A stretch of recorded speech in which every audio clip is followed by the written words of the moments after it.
I really enjoyed that. It was interesting. A little different than what I work on, but the idea is the same. We want to have energy that we can use to do all the great things. Turn the lights on, drive our cars.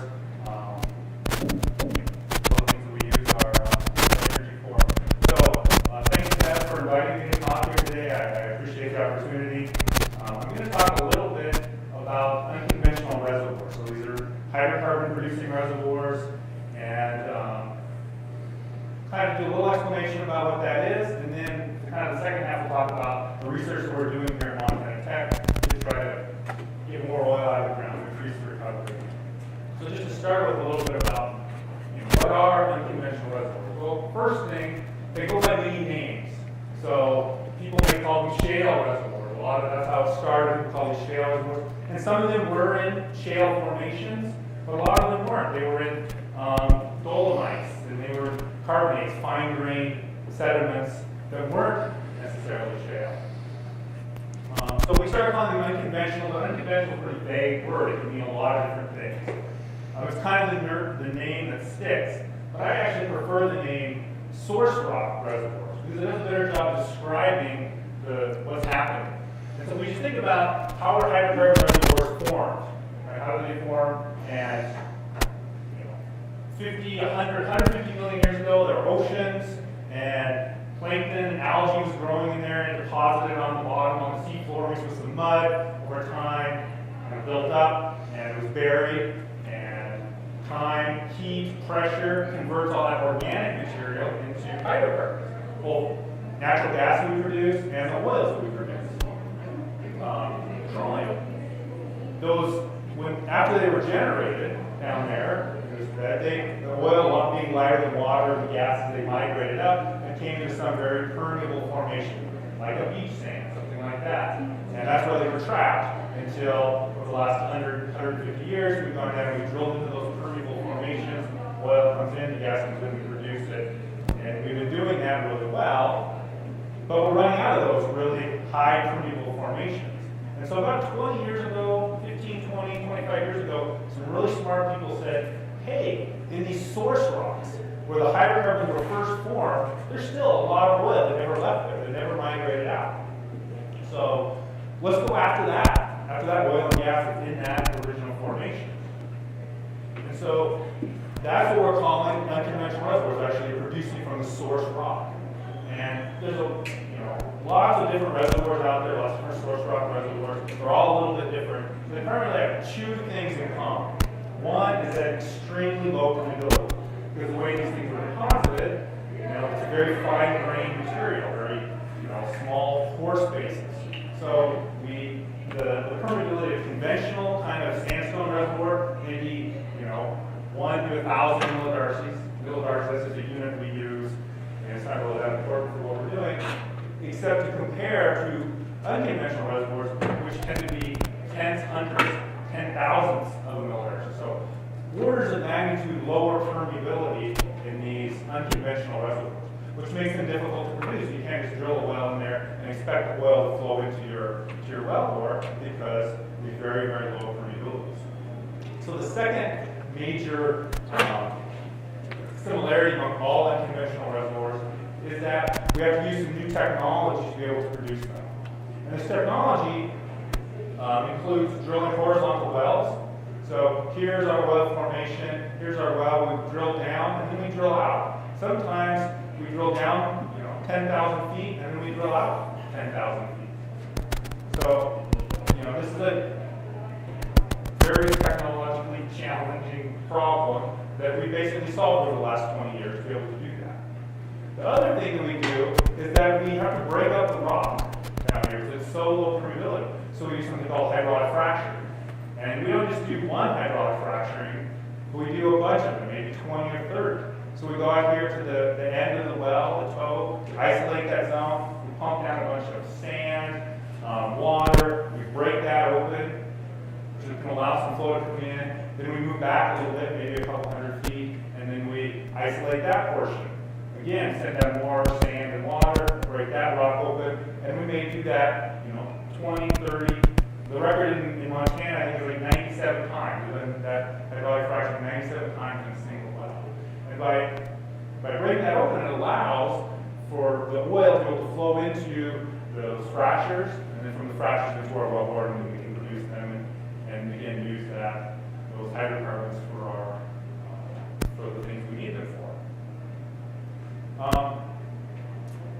So fortunately, or for whatever reason, the most of this development has occurred here in North America, in Canada and in the US, just because of the technology that was available. But there's a study done by a couple of different groups in Washington, D.C. that looked at all the major basins across the world and decided to see where these shale type or unconventional reservoirs existed. And you can see they exist in all continents. And again, some of them have gas, some of them have oil. And they're being mainly produced still here in Canada and North America. We're starting to see some production from Australia. In China, there's actually quite a bit of unconventional potential there, and they're starting to do some initial development. Here in Argentina, in the Coulee Basin, they're trying to produce that. Here in Paris Basin, they work a little bit on those projects. So there is potential basically worldwide for these, and really it's just starting here in North America. The area I want to talk about primarily is like a little, what I call a fairway that runs from, here where we are in Montana and North Dakota, down through Colorado, Wyoming, and into Texas, where most of these unconventional reservoirs contain liquid hydrocarbon, oil. And these are some of the different formations or different places where we've been producing that. And because of the price of oil recently versus the price of gas, we're really focused on this particular area for our research here at Montana Tech. Just to give you a little idea of how successful we've been at improving recovery, this is the oil production in million barrels per day in the United States from 1920 through today. And you can see we started out producing about 1 million barrels per day, or in 1920 we were. It increased, peaked up here in 1971, and then again in 1986, another little peak. And then it had been on pretty much a continuous decline for the last 40 years, 30 years. And then sometime in the late 2000s, 2005, 2010, it bottomed out at about 5 million barrels per day. Since then, it's increased almost back to the peak. It surpasses peak at 9 million, about 9.5 million barrels per day producing today. Almost all of that increase in production here we see has been from unconventional. Probably 80% of the additional production we're seeing comes from unconventional reservoirs. The price has been high, so if we do some things offshore, some other conventional reservoirs will produce it. But the other point I want to make about this is that recently there's been a drop in oil prices over the last 8 months, 9 months. And if you think about our total world consumption, depending on where you fall, it could be 75, 85 million barrels per day.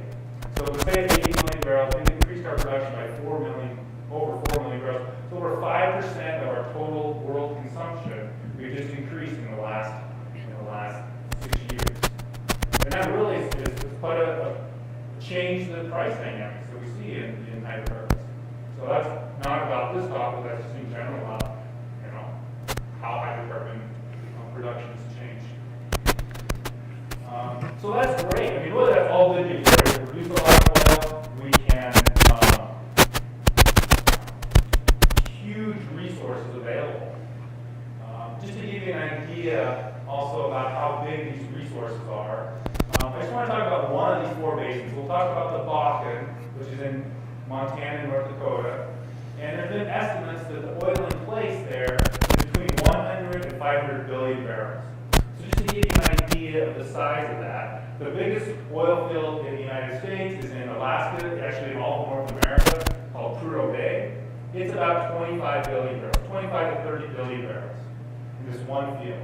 The biggest field in China, the Coulee field, in kind of the northeastern part, also maybe 25 to 30 billion barrels. So here in this one region, we have that's a little different because we have multiple fields. Unconventional reservoirs are a little different, but we're talking about 100 billion barrels of oil. So these are huge volumes, huge resources. But unlike Coulee and Coulee Bay, where our recovery factors are expected to be maybe 50%, maybe even 60% by the time we're done, maybe even pushing 70%, getting most of the oil out of the ground. The recovery factors from these reservoirs, these unconventional reservoirs, are very low, 10%. So you're leaving 90% of the oil still in the ground. And so basically that's where the research part comes in. How can we increase the recovery? What do we need to do to basically get more of that oil out of the ground? And so these are just some of the options that we use for conventional reservoirs. For the most part, this requires injecting something into the reservoir. So it can be water or gas. It basically adds pressure, does some sweeping, pushes the oil to the production wells. Or they can also do something we call enhanced oil recovery, where we're actually changing some properties of the reservoir, changing the rock properties, the fluid properties, something to try to increase the recovery. And so these fields I talked about, Coulee Bay, the King in China, these use these enhanced oil recovery. In Coulee Bay, there's a lot of miscible gas injection. In the King, there's a lot of polymer and surfactant chemical flow. And by using these enhanced oil recovery techniques, we've been able to get to these very high recovery factors. But because unconventional reservoirs are low permeability, we haven't really tried this kind of stuff. We're just basically at the early stages of trying to figure out how can we get more high recovery out of these types of reservoirs. So when we talk about when we talk about research, man, there can be lots of different avenues that you take, different ways to do it. I'm going to talk about kind of 3 general methods, and we'll kind of carry that theme through today's lecture. So we'll talk about modeling, basically building in the computer a model of the reservoir and how we can use that to try to understand what's happening. We talk about laboratory, experimental work, and then also I think a really important part is actually field trials. Going out into the field and trying out different things and seeing what happens. Because all the modeling and experimental work really is meaningless if we can't actually get out in the field and show that we have some increase in recovery. So these field trials are often called pilots. So I just use that word pilot to be kind of a that's it. So what were maybe 10 years ago, 8 years ago, we started producing some of these hydrocarbon reservoirs, and we were like, yeah, this is great. We see these really fast drop-offs. We started thinking about, well, what are some ways, what are the things we need to concern ourselves with to try to understand what's happening. So 3 kind of initial research questions that were posed, basically because the permeability is so low, can we even inject anything into these reservoirs? That's a big question. A lot of feedback we got when we first started presenting this, well, that's great in your model, but can that really happen? Can you really get that kind of injectivity? What are we going to be able to inject? Do we need to do gas or water or something else? And kind of just, is this an idea that's even feasible? Or should we just kind of move on to the next thing? So I'm going to talk now about the different areas of research we did. I'm going to go through it pretty quickly because there's a lot of details. So if you're interested, you want more of the details, all this stuff, published, I tried to put the SPE or the paper numbers on here that you can go look those up. So we started by building some models in the Montana and Coulee field, and calibrated them. So we had some data. We matched some data here, and then we predicted it just to make sure our model was good. And then we went through it and said, well, what if we started gas injection? And you can see that, one, we were able to, this is basically how much we're injecting. And so we were able to inject some gas. We decided to start with gas because it's viscosity makes it easier to be able to inject. And we can see we got some additional oil recovery from our model. So this is positive. And there's some other work we looked at, different types of gases, different injection strategies, much different sensitivities. And so, the answer was, yeah, this looks good. When you're injecting gas, one of the questions is that gas you're injecting going to stay in the gas phase, or is it going to dissolve with the oil and form basically a single phase? So some of the experimental work we looked at was to try to determine what pressures the oil would basically move, or the gas would move from the gas phase and dissolve into the oil phase. So this is just an experimental setup that does that, and we determined the pressures which those phases would basically become a single phase. We also did some permeability, flow through the pores to determine what that permeability of our models. studies. Now, we didn't participate in these. These were ones that industry has provided. We worked, we talked with some of the industry people, and they also found that injection was not an issue. They were able to inject as much gas or water as they needed to. But they didn't see much additional oil. So that's a little bit of a concern. The other thing that they saw was that the gas that they injected, or the water that they injected, was, they saw very quickly at the offset well. So you're injecting in one well, this offset well, you're seeing that injected fluid very quickly, within days. And that is one of the reasons why we may not be seeing a big increase in the oil production. So again, it brings up another question: what do we do about that? Is there a way to prevent that? Can we do something different to in the design process to try to improve that? So back to our initial concerns: can we inject anything into these reservoirs? Yes, we can. Both water and gas, we've shown from our models and from the field trials that we can. CO2, hydrocarbon gas, and maybe water have all been shown that you can inject these things. So it is feasible, but there's still a lot of concerns out there if this is something that's going to be viable, we can get some additional recovery from. So new concerns, new areas of research. This is kind of where we're working today. And the question is, well, can we get some additional oil? And if we do, is it going to be enough to be economic? That's a big question. How well are we, when we're injecting this fluid, is it getting out of the matrix, or is it just staying in this hydraulic fracture we create?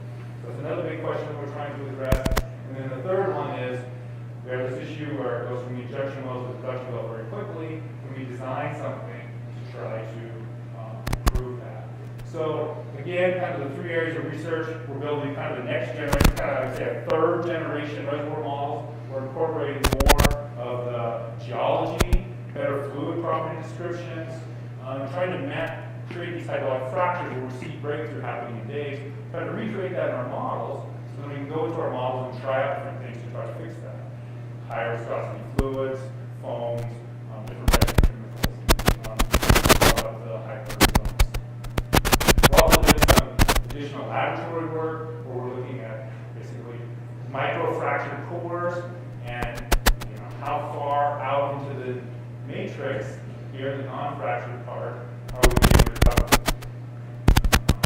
And then, a bunch of questions about how does that process work?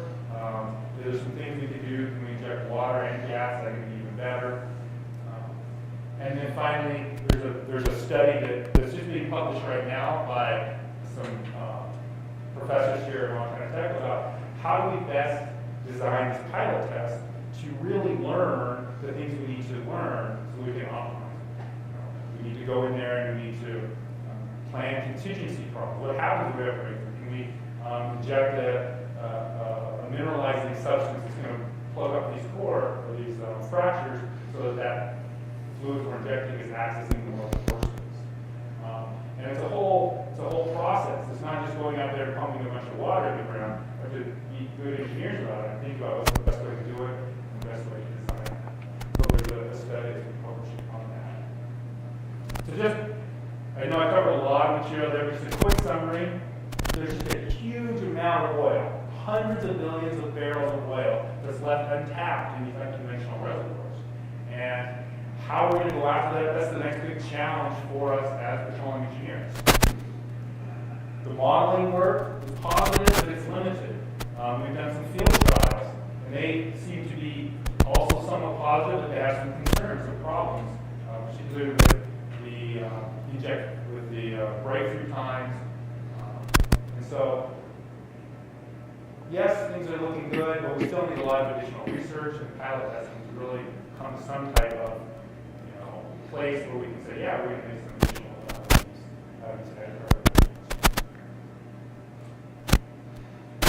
That's my